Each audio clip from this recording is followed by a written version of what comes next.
इस बदलती हुई दुनिया में जहां सल्तनतें मिट गईं, जबानें बदल गईं, यहां तक कि इंसानों ने अपनी तारीख को मस्ख कर दिया, वहां एक ऐसी किताब भी है जिसका एक नुक्ता भी 1400 साल से नहीं बदला। ये सिर्फ एक किताब की कहानी नहीं है, ये कायनात के सबसे बड़े मोजिज़े की दास्तान है।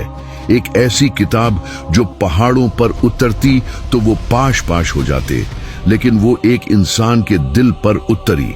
वो किताब जिसे मिटाने की कोशिश करने वाले खुद मिट गए, लेकिन इसकी हिफाजत का जिम्मा किसी इंसान ने नहीं बल्कि खुद इसके खालिक ने लिया। कैसे गारे हिरा की तन्हाइयों से शुरू होने वाला ये सफर लकड़ी के टुकड़ों, ऊंट की हड्डियों और पत्थर की सिलों से होता हुआ आज आपके हाथों में मौजूद मुसहफ तक पहुंचा। वो कौन लोग थे जिन्होंने अपनी जानें देकर इसके एक एक लफ्ज की हिफाजत की, और वो कौन से नाजुक मकाम थे जब तारीख इंसानी का ये सबसे बड़ा इल्मी खजाना एक अजीम इम्तिहान से गुजरा। तैयार हो जाइए, क्योंकि आज हम जमानों की धुंध को हटाकर तारीख के सफहात पलटने वाले हैं। हम इस्लाम की नहीं बल्कि तारीख कुरान की बात करेंगे। एक ऐसा सफर जो लौहे महफूज से शुरू हुआ और क़यामत तक जारी रहेगा।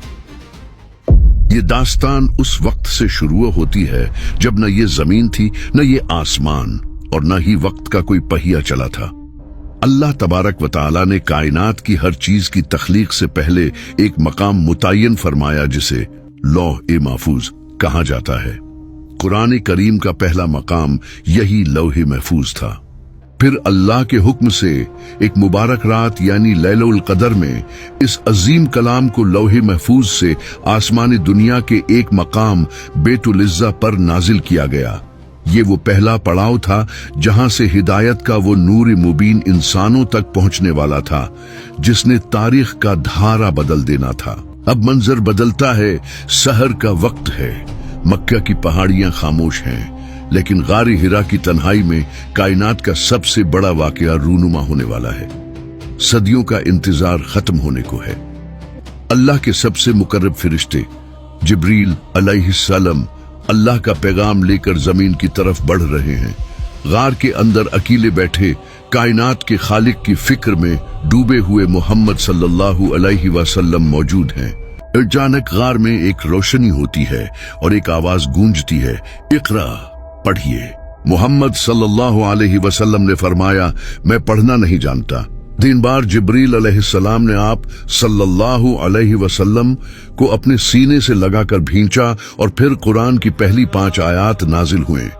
यहीं से कुरान करीम के इंसानी बस्तियों में नुज़ूल का वो सिलसिला शुरू हुआ जो अगले 23 बरस तक जारी रहना था। लोग समझते हैं कि कुरान सिर्फ एक दफा में नाजिल हो गया था, लेकिन हकीकत ये है कि ये जरूरत और हालात के मुताबिक थोड़ा थोड़ा करके नाजिल होता रहा। ये कैसा कलाम है जिसने हमारे बाप दादा के माबूदों को झुठला दिया? क्या हम मक्का के सरदार अब एक यतीम की बात सुनेंगे?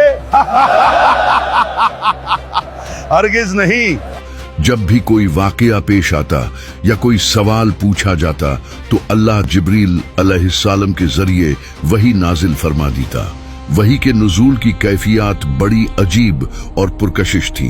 कभी आप सल्लल्लाहु अलैहि वसल्लम को घंटियों की आवाज सुनाई देती जो वही की सबसे सख्त सूरत थी, और कभी फिरिश्ता इंसानी रूप में सामने आ जाता।